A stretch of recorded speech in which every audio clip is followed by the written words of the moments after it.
यत्र योगेश्वर कृष्णो यत्र पार्थो धनुर्धरः तत्र श्रीर्विजयो भूतीर ध्रुवा नीतीर मतिर्मम। आज मी हे मंगलाचरण करत असताना मुद्दाम श्रीमद्भगवद्गीतेच्या या श्लोकाचं मंगलाचरण केलेलं आहे। श्रीमद्भगवद्गीतेची संहिता मी अनेक संत महात्म्यांकडून घेतलेली आहे। त्यामध्ये गुरुवर्य श्री वैद्यबाबा असतील, श्री निकमबाबा असतील, महादेव बाबा आहेर असतील आणि याचबरोबर श्री ढाकणे महाराज असतील। परंतु आज मी मुद्दाम या श्लोकाचं मंगलाचरण केलेलं आहे। याचं कारण असं आहे की हा जो श्लोक आहे या श्लोकाचं खरं जे गांभीर्य आहे, या श्लोकाचं जे मर्म आहेत, सामर्थ्य आहेत, ते ज्या विभूतीने मला समजावून सांगितलेलं आहे, किंबहुना ज्यांच्या श्रीमुखामधून या श्लोकाचं सामर्थ्य ज्यांनी मला सांगितलं आणि ज्या श्लोकाची मला उत्तम पद्धतीनं प्रचिती आलेली आहे, तर आपल्या या महाराष्ट्र प्रांतामध्ये मालेगाव तालुक्यामध्ये रुंजान नावाचं जे काही गाव आहे, या गावी ज्या थोर विभूतीचा जन्म झाला त्यांचं नाव श्री फुटाणे माऊली। मूळ त्यांचं नाव लहानू अशा पद्धतीचं होतं, परंतु तरी सुद्धा ज्यावेळी श्री फुटाणे माऊली हे भंडारा, भामचंद्र आणि घोरवडेश्वर डोंगरावरती विद्याभ्यास करत असताना किंवा गाथा, ज्ञानेश्वरी आणि नाथबाबांचं भागवत कंठस्थ करत असताना थोर साधना या पर्वतावरती ज्यांनी केलेली आहे, या डोंगरावरती ज्यांनी साधना केलेली आहे, प्रत्यक्षात जगद्गुरु संतश्रेष्ठ तुकोबाराय यांनी ज्या डोंगरावरती आपल्या जीवनामधली परमोच्च अशा पद्धतीची साधना केली, याच डोंगरावरती श्री फुटाणे माऊली यांनी या प्रस्थानत्रयीची साधना केली। ही प्रस्थानत्रयी त्यांनी कंठस्थ केली आणि म्हणून अशा डोंगरावरती राहत असताना माऊलीने भोजनाचा पण विचार केला नाही।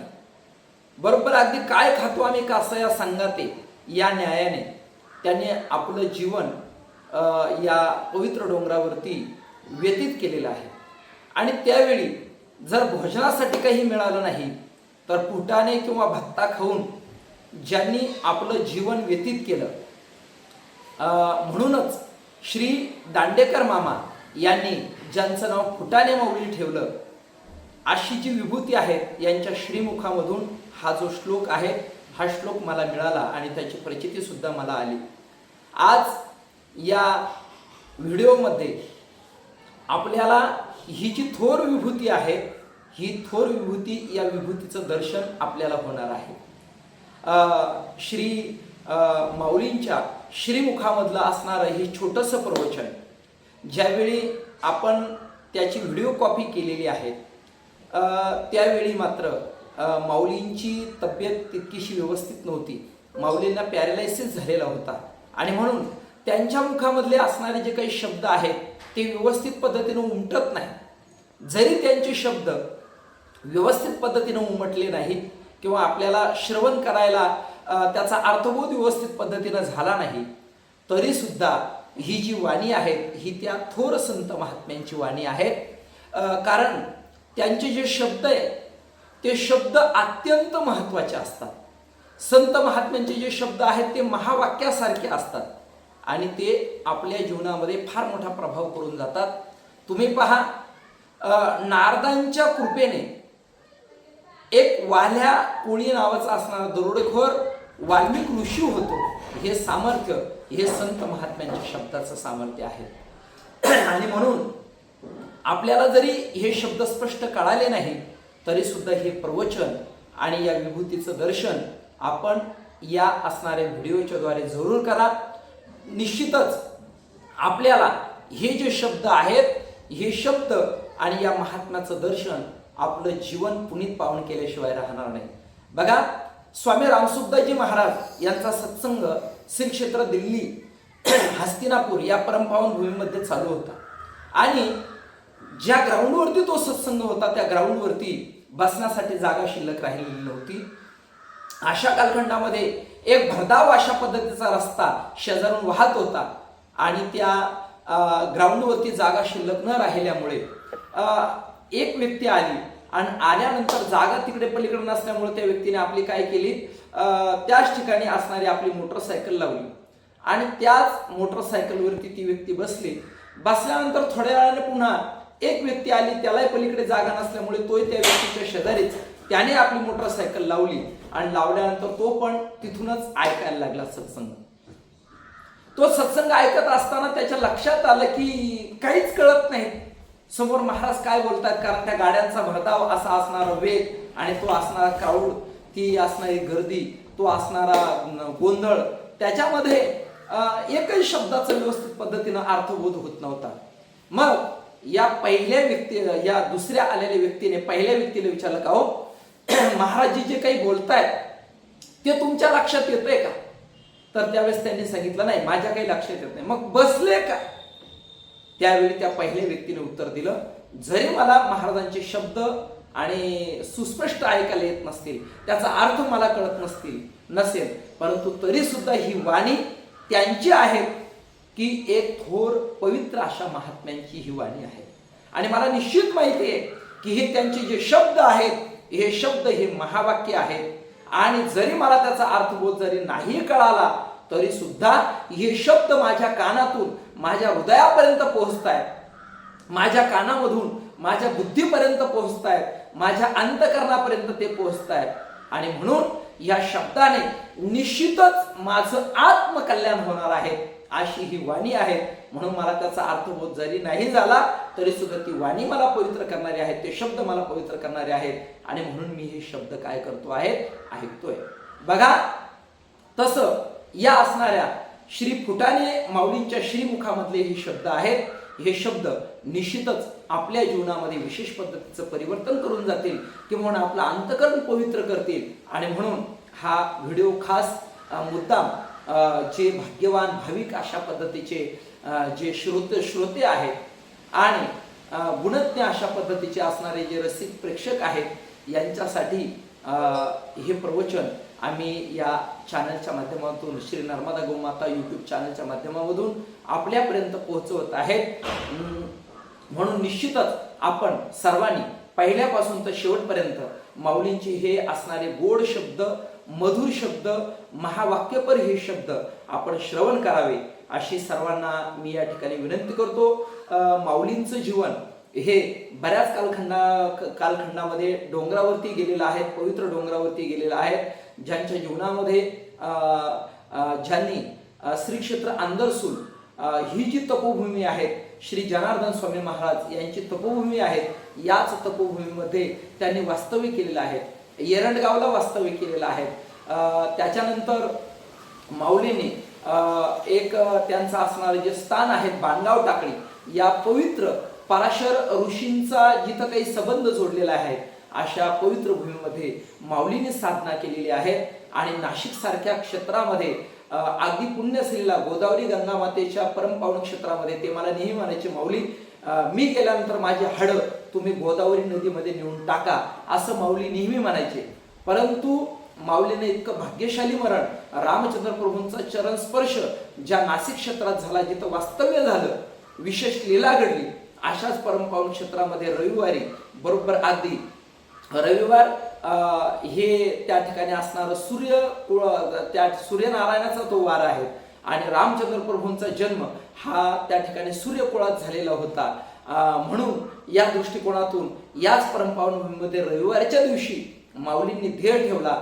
इतकी ती इच्छामरणी अशा पद्धतीचं व्यक्तिमत्व होतं आणि म्हणून त्यांच्या पवित्र श्रीमुखामधील हे जे असणारं प्रवचन खास आपल्यासाठी आपण ते श्रवण कराल अशा पद्धतीची इच्छा या ठिकाणी व्यक्त करतो. रामकृष्ण हरी, रामकृष्ण हरी, रामकृष्ण हरी.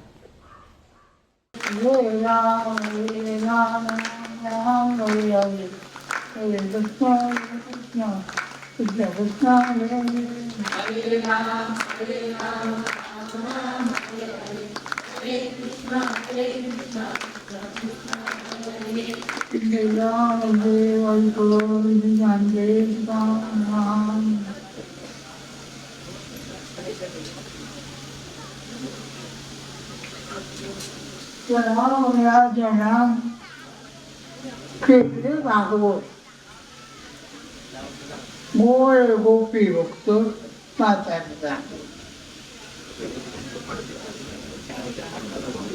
शंभर करोडचा अभंग आहे तुकोबांचा. आता माऊली सांगितलं मुलाखत करा,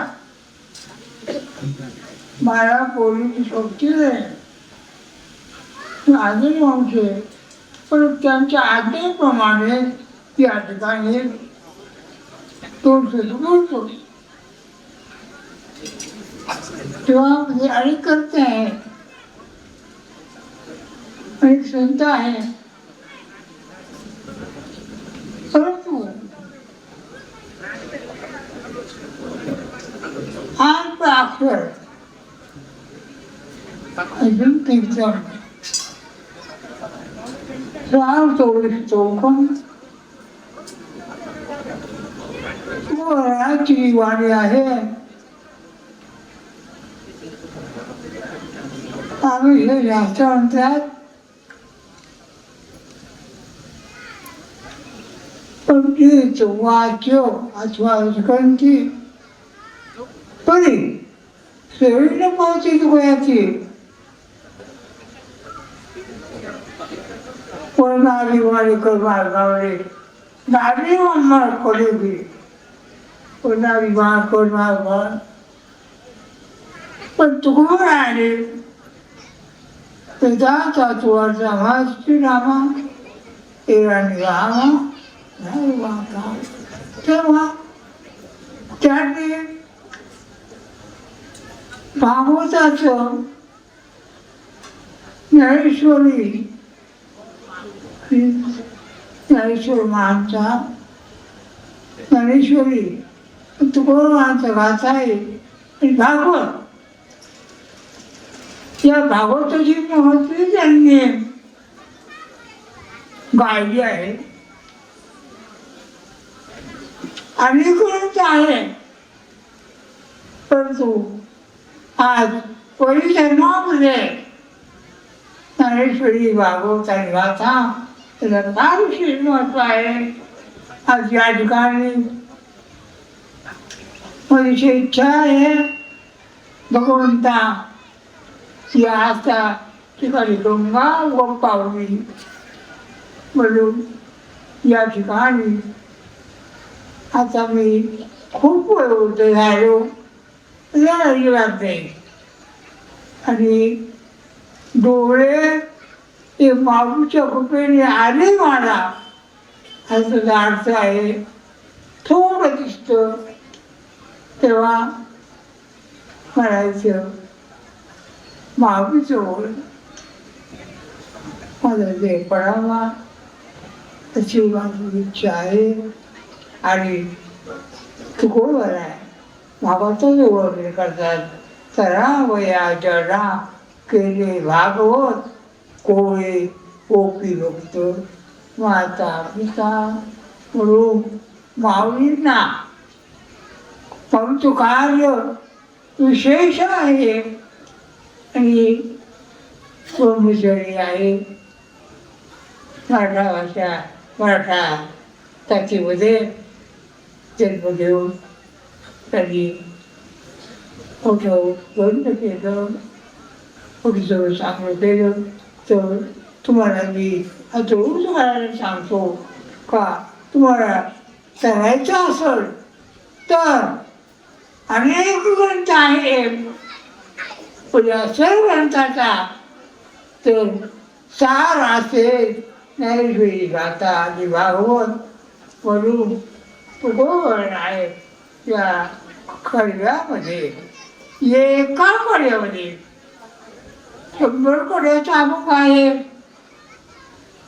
पण तुकोबाची वाणी पंडित वैदिक अथवा करती परी शरीर पावती म्हणून आपण माऊलीच्या पंथाप्रमाणे माऊलीच्या मार्गाप्रमाणे आणि या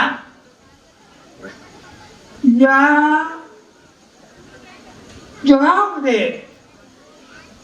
भागवतासारखा इतिहासामध्ये सुद्धा तर गोष्ट नाही. आणि संत आता वैदिक लोक वैदिक म्हणाले काही लोक कोण आहे ना तुकाराम म्हणतात ते चांगलं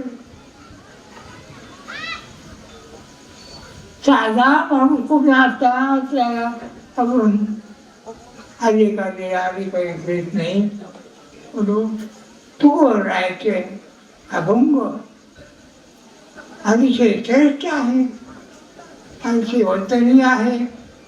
म्हणून या जगामध्ये ज्ञानेश्वरी संत ते त्यांच्यासाठी संत जेव्हा झाले नाही उन्हाळे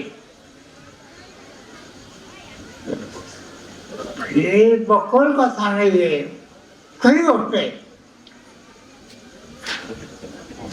आपल्या संप्रदायामध्ये पूर्वी 150 वर्षापूर्वी ज्ञानबाद कोणा भेट नव्हतं, परंतु पांडुरंगाचे भक्त प्रल्हाद बाबडे यांनी प्रातिक 2 वाजता गेले, द्वार गेले ते रुक्मिणी आणि भगवान ज्ञानबाद करा आश्चर्य वाटलं. या पाणी इथं गेलं की आपल्या ज्ञानेश्वर महाराज तुकाराम महाराज त्यांच्या नावाचं भजन भगवान आणि दाखवतो करू. आपला धर्म आपला संत आपले ग्रंथ हे उत्तम आहे. म्हणून तुम्ही चढायचा असेल तो आपले भगवतामध्ये प्रत्येक आणि ज्ञानेश्वर माऊली तुकाराम महाराज आता ज्ञानेश्वरी ही सेवा करा आणि माऊली सांगतील त्याप्रमाणे विचारा. बिडगाव रामकृष्ण हे रामकृष्ण. सज्जनो ध्यानात घ्या, या ठिकाणी वयाची 100 माऊलीने गाठलेली आणि या वयामध्ये 10 वर्षापूर्वी माऊलींना पॅरालायसिस अटॅक एकाच वेळेस आला. ध्यानात ठेवा. पण असा पॅरालायसिस अटॅक आल्याच्या नंतर सुद्धा जी विभूती आज तुमच्या समोर बोलते, ध्यानात ठेवा. जगामध्ये गाथेची ताकद काय आहे, ज्ञानेश्वरीची ताकद काय आहे आणि भागवताची ताकद काय आहे की 100 वर्षामध्ये सुद्धा तुका म्हणे वृद्ध होती तरणे रे. आज एवढा लांबचा प्रवास बांधगाव पासून करून आले. आपल्या मिरवणुकीमध्ये पूर्ण त्या ट्रॅक्टर रथावरती बसले आणि इथं आल्यानंतर सुद्धा आपल्या समोर बोलतायत माऊली. सज्जनो, शब्दांची जादू तुम्हाला सांगतो. एक असा इतिहास घडला की स्वामी रामसुखदासजी महाराज दिल्ली क्षेत्रामध्ये रामसुखदासजी महाराजांचा सत्संग चालू होता आणि त्या सत्संगाला प्रचंड गर्दी त्या दिल्लीच्या मैदानावरती जमलेली होती. शेजारून भरधाव रस्ता वाहत होता त्या दिल्लीच्या शेजारून आणि लोकांना त्या ग्राउंड वरती बसण्यासाठी जागा राहिलेली नव्हती. तेव्हा एका व्यक्तीला थोडासा यायला उशीर झाला आणि आतमध्ये प्रवेश बंद झाला. खचून खचून लोक भरलेले. अशा वेळे ती जी व्यक्ती आहे तिने विचार केला की ठीक आहे काही असो. रस्त्याच्या पलीकडच्या बाजूला त्याने आपली स्कूटर आपली मोटरसायकल लावली आणि लावल्यानंतर सर्वांगाचे कान करून ती व्यक्ती ऐकत होती. तेवढ्यामध्ये पुन्हा एक त्याच्यासारखीच व्यक्ती आली. आल्यानंतर पलीकडे जागा नव्हती आणि म्हणून ही व्यक्ती ऐकत होती. त्या ठिकाणी तो व्यक्ती आला आणि आल्यानंतर त्याला वाटलं इथून ऐकायला येतं काय, परंतु त्या असणाऱ्या गाड्यांच्या कोलाहलामध्ये त्या व्यक्तीला एक शब्द सुद्धा ऐकता येईना. मग त्याने ह्या व्यक्तीला विचारलं का स्वामी रामसुखदासजी महाराज हे जे बोलतायत ते तुम्हाला ऐकायला येतं का? म्हटले नाही. मग तुम्ही या ठिकाणी का थांबले? ते म्हटले स्वामी रामसुखदासजी महाराज काय बोलतात याचा अर्थबोध मला होत नाही, पण स्वामींचे शब्द असे आहेत की त्याने निश्चितच माझ्या जीवनामध्ये पुण्य निर्माण होतंय, निश्चितच त्या शब्दांमुळे माझ्या जीवनामध्ये मी पवित्र होणार आहे. म्हणून पवित्र तो देह वाणी पुण्यवंत, जो वदे अच्युत सर्व काळ, तयाच्या चिंतने तरतील दोषी, जळतील राशी पातकांच्या. सज्जनो, या महात्म्यांच्या चिंतनाने, या महात्म्यांच्या दर्शनाने आपल्या जीवनामधला आनंद पाप ध्यानात ठेवा. या ठिकाणी तुम्ही कीर्तन ऐकाल, कधी हास्य ऐकाल, कधी विनोद ऐकाल, पण त्याने आपल्या जीवनामध्ये आपली परिपूर्णता नाही, आपलं कल्याण नाही. पण अशा महात्म्यांचा एक एक शब्द जो आहेत ना, याच्यामध्ये फार मोठी ताकद आहे. अर्थ बोलाची वाट आहे ते अभिप्रायो, अभिप्राया ते वे पाहे पा बिंब बचके एवढे, परी प्रकाशात त्रैलोक्य थोकडे, शब्दाची व्याप्ती तेने पाडे अनुभवावे. ध्यानात ठेवा, हे शब्द आहे, हे शब्द म्हणजे मोक्ष. एका एका शब्दामध्ये त्या ठिकाणी मोक्ष भरलेला आहे. आणि म्हणून अशा सद्गुरूंचं दर्शन आज मला वाटतं गौमाता या रीतीने, माऊलींच्या रीतीने आज आपल्या समोर या ठिकाणी बसलेली. आज माऊली आपल्या समोर आहेत म्हणजे प्रत्यक्षात गौमाता आहे. माऊली आपल्या समोर आहेत म्हणजे ज्ञानेश्वरी आहे. माऊली आपल्या समोर आहेत म्हणजे गाथा आहे. आणि माऊली आपल्या समोर आहेत म्हणजे ज्ञानेश्वरी आहे. आज वास्तविक विचार जर केला सज्जनो, माऊलीचे भक्त फार मोठमोठे मुंबईला. तुम्ही येवल्याला जर गेले तर जेवढे भत्त्याचे जेवढे दुकान आहे मोठमोठे तिथं, हे सगळे माऊलीचे नातेवाईक आहे बरं का. ध्यानात ठेवा, काही त्यांच्या पुतण्या आहे. मी त्यांना भेटून आलो, त्यांना मी विचारलं माऊलीविषयी. ते म्हटले आम्हाला काय माऊली जे म्हणतील ते आम्ही करायला तयार आहे. पण माऊली त्यांच्या पुतण्या आल्या का शिव्या देऊन त्यांना बाहेर काढतात, स्वतःचे भाऊ आले का शिव्या देऊन बाहेर काढतात. मला वाटतं याचं नाव वैराग्य आहे, याचं नाव भक्ती आहे, आणि याचंच नाव त्याग आहे. याचा समन्वय म्हणजे आज आमचे माऊली आहेत. सज्जनो, या ठिकाणी ज्या विभूतीने या सर्व प्रकारचे जे काही आपल्या जीवनात साधना, तपश्चर्या, भंडारा, भामचंद्र, घोरवडीश्वराच्या गुंफेमध्ये साधना केली, आणि त्या महात्म्याने आता बोलता बोलता माऊली बोलले की माझा देह या ठिकाणी रुई गावामध्ये पडावा. सज्जनो, ध्यानात ठेवा, याचा अर्थ रुई गाव हे वैष्णव धाम आहे. रुई गाव हे सामान्य या ठिकाणी राहिलेलं नाही. आता माऊली बोलता बोलता बोलले की माझा देह या पुण्य पावन भूमीमध्ये या ठिकाणी पडावा. सज्जनो, ज्यांच्यासाठी हजारो लोक आतुर आहे, ज्यांच्या सान्निध्यासाठी बाणगाव गावामध्ये, पण माऊली असं आहे की जे माऊलीला मानतात, माऊली त्यांना शिवाय देतात बर का. आणि जे माऊलीला मानत नाही, माऊली म्हणतात तू खूप चांगला आहे. ध्यानात ठेवा. तसा काही काही गणित तुम्हाला कदाचित सुटले नसतील. हे त्यांचे असणारे गुप्त गणित आम्ही आमच्या जीवनामध्ये आता काय केलेले, स्वीकृत केलेले. तुम्हाला मी खरं सांगतो, गुरुवारी आमचे बोधे बाबा, जे मुलं गुटखा खायचे आळंदीमध्ये राहून, जे मुलं त्या ठिकाणी पुण्याला पिक्चर पाहायला जायचे, बाबा त्यांना जवळ करायचे. बाकीचे म्हणायचे बाबा असं का हो? आम्ही एवढं तुमची स्तुती करतो, सगळ्या प्रकारच्या गोष्टी करतो, तुम्ही आम्हाला त्या ठिकाणी दूर करतात, आणि हे मुलं गुटखा खातात यांना जवळ करतात. बाबा म्हटले अरे तुम्ही सुधारलेलेच आहे, पण यांना सुधारवणं याच्यामध्ये माझं साधूपण आहे. ध्यानात ठेवा, ही साधूची स्थिती असते त्या ठिकाणी की तुम्ही तर सुधारलेलेच आहे, पण हे जे बाजूला गेलेले यांना सुधारवणं. आता आमचे बाजीराव भाऊ रोटे, बरोबर आहे का नाही, पूर्वी ते दारू पीत होते. मला वाटतं आपल्या आश्रमात काही नाही, ते माझे भक्त आहे, मीच त्यांना माळ घातलेली आहे. पण आपल्या आश्रमामध्ये आल्यापासून त्यांनी जीवनामध्ये मदिरा प्राशन करणं सोडलं. चांगली गोष्ट आहे का नाही. मध्यंतरी पुन्हा त्यांची गाडी रॉंग मार्गाला गेली, बरोबर आहे का नाही. पण पुन्हा त्यांच्या घरी जाऊन मी त्यांना झापलं आणि पुन्हा ते या मार्गावरती आले. मग मी जर म्हटलं हे पिणारे यांना दूर करायचं तर चालेल का त्या ठिकाणी? नाही. म्हणून मनुष्य कसा का असे ना, अरे मनुष्य जर दगडामध्ये जर देव घडवतो तर माणसामध्ये त्याला देव घडवता येणार नाही का? ध्यानात ठेवा. म्हणून आपल्याला सर्वांना या ठिकाणी रुई वैष्णवधाम नगरीमध्ये सगळे वैष्णव करायचे आपल्याला या ठिकाणी. आणि म्हणून या दृष्टिकोनातून या कथा, कीर्तन, प्रवचन, सत्संग आपण या ठिकाणी करतो. आणि अशा महात्म्यांची जर कृपादृष्टी आपल्यावरती असतील, या ठिकाणी आमचे विठ्ठल बाबा आहे, आज जगन्नाथ काकांचे चिरंजीव आमचे केशव महाराज, तुमच्या सारखंच ते सुद्धा कर्मयोग करतात, तुमच्यासारखंच शेतामध्ये जाऊन बारे देतात, दिवसभर दुकान चालवतात, पण रात्री किती लांब जरी त्या ठिकाणी सेवा असेल तर ती सोडत नाहीत. एक दिवस मी माझ्या गाडीत बसून चाललो होतो आणि रस्त्याने जाता जाता काका आणि आमचे असणारे केशव भाऊ रस्त्याने भेटले. मी गाडी थांबवली तर पावसामध्ये हे दोघं पिता पुत्र त्या ठिकाणी. म्हटलं काका कुठं चालले? म्हटले देवरगावला चाललो. काय विशेषता आहे ध्यानात ठेवा. त्यांनी काका ज्यावेळेस गेले त्यावेळेस त्यांनी एक अभंग म्हटला की माय जगन्नाथ अवघी चित्रलोके आनंदाचे आता चरणी जगन्नाथा चित्त ठेले.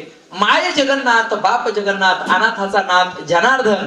आणि म्हणून या दृष्टिकोनातून एका जनार्दनी एकपणे उभा हा अभंग त्यांनी गायला. आणि धन्य येते की ज्यांच्या वडिलांचं नाव त्या ठिकाणी जगन्नाथ होतं आणि ते वडील हीच त्यांची आई होती आणि वडील हेच त्यांचे पिता त्या ठिकाणी होते. त्यांना जो परमार्थिक वारसा दिलेला आहे त्याचा परिणाम आज खेळल्यावरून ते या ठिकाणी उपस्थित झाले. परंतु आज महाराज काय सर्व समाज एकदमच अतिशय थकलेला आहे, तरी पण उत्साह आहे या ठिकाणी मंडळी बसलेली. आणि म्हणून या माध्यमातून आज माऊलींचं प्रवचन हेच आपलं श्रीमद भागवत या ठिकाणी झालेलं आहे.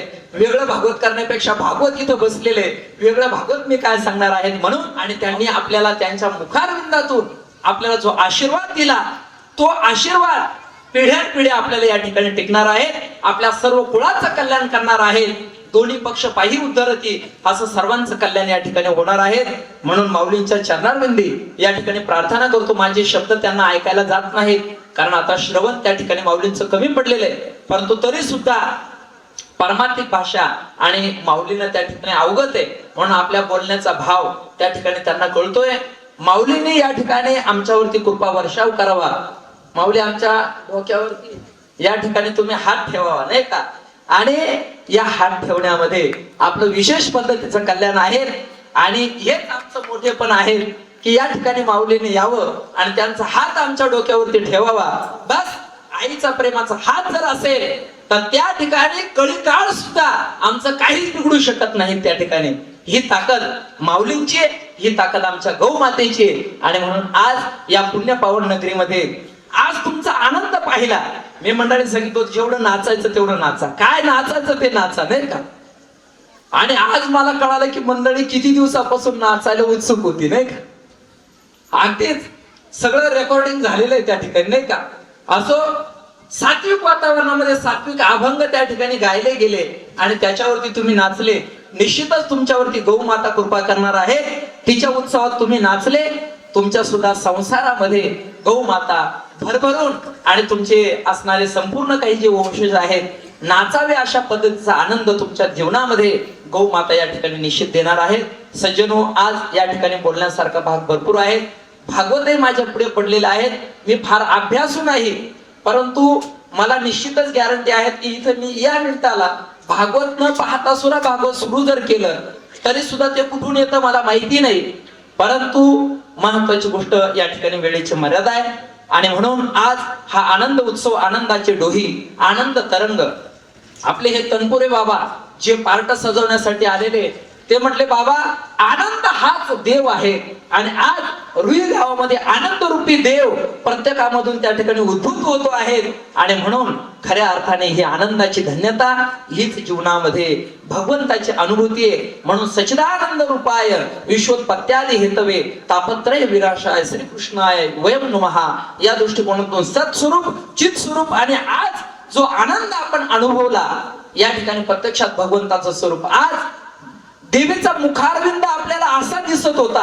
कोणी किती बारकाव्याने पाहिला मला माहिती नाही त्या ठिकाणी, पण आपण ज्यावेळेस भगवती आणली त्यावेळची मूर्ती आणि आजची मूर्ती त्या ठिकाणी पहा, याच्यामध्ये जमीन आसमानाचा फरक मला त्या ठिकाणी जाणवला. ती मूर्ती तयार होण्यापासून तिचं पहिलं मॉडेल झाल्यापासून अगदी मुंबईला तिचे 2 मॉडेल तयार होईपर्यंत त्या ठिकाणी भाऊ आम्ही विलास भाऊ त्याच्यानंतर अशोक आप्पा हे सारखे मूर्तीचा पाठपुरावा दत्तू दादा आमचे सोनवणे मूर्तीचा पाठपुरावा करत होतो. आणि आज खऱ्या अर्थाने अजून तर तिच्यात प्राण संचरित व्हायचा आहे, पण मला वाटतं प्राण संचरित होण्याच्या अगोदर तिच्यामध्ये प्राण प्रगट झाला. आणि या ठिकाणी या रुई नगरीमध्ये मातेने आपल्या कृपेचा वर्षाव सर्व गावावरून त्या ठिकाणी केलेला आहे.